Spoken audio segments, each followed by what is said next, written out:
В период борьбы с завоевателями и угнетателями лезгинский народ выдвинул из своей среды немало храбрых народных мстителей. Одним из таких смелых и отважных абреков был Буба из селения Кири, Икра.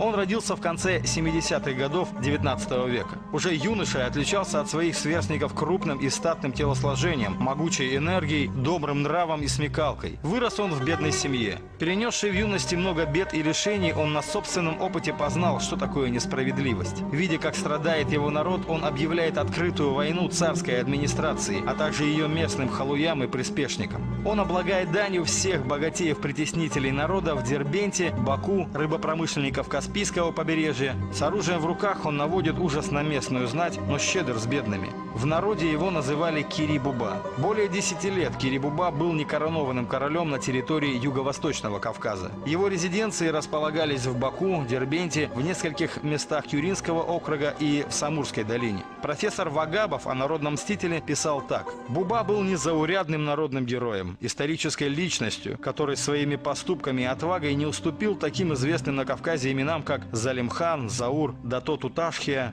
При советской власти образ и дела Кири-Буба находились под запретом, хотя благодарный народ, как обычно, продолжал творить свое устное творчество, посвящая своему герою многочисленные песни. Они до сих пор звучат в селах Южного Дагестана как гимн доблести и отваги.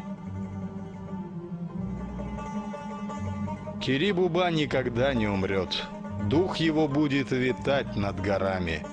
Коль сунется враг, пусть пощады не ждет. Мы, горцы, не те, кто терпеть станет гнет, а наш Робин Гуд всегда будет с нами.